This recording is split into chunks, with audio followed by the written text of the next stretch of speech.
The evening meal is going down very well at the Barnes household in Bath. The family tries really hard not to throw away food. Part of it is the way I was brought up and not about wasting food, and then also it's, you know, it's respect for food, and food's expensive and we should be eating it, and everybody has a good healthy approach to food in the family. Potatoes, parsnips and carrots. Oh, great. But we've asked them to save us some leftovers from a roast dinner. Let's have a look and see what you've got then. And we've brought them to the Crown in Wells, where the head chef is going to inspire us all. OK, I'm thinking perhaps strip down the shoulder of lamb, put back with some of the gravy that you've got, flour, egg and breadcrumb it, deep fry it, just to give it a different texture and make it into a different dish, really. That looks delicious. Oh, that is so good. And the golden rule? With any cooked food, cook it, chill it, and you can reheat it. You won't have any problems there at all. But then after that, throw it away. But what about the food that gets away?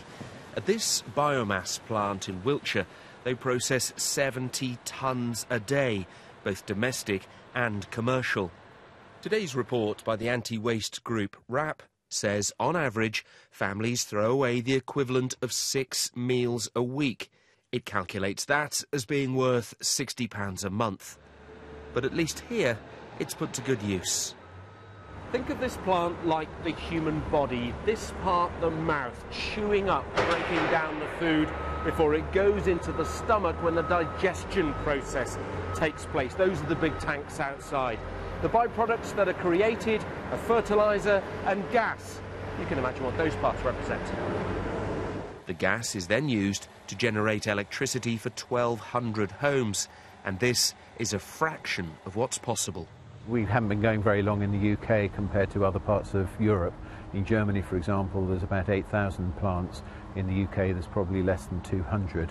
Most of those are farm plants, but there are less than maybe 30 or 40 in this country that do food waste like we do. Something like this, we're going to break it down and basically wash the bacteria from the prawns into the liquid.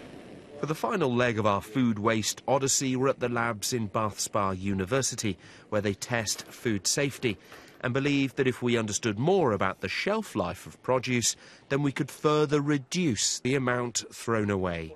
In terms of food waste, there is no reason to get rid of food just because they've reached their best before date.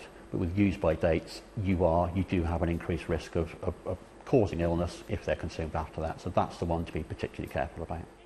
Of course, safety is paramount, and the amount we discard has fallen by 1/5 in 6 years.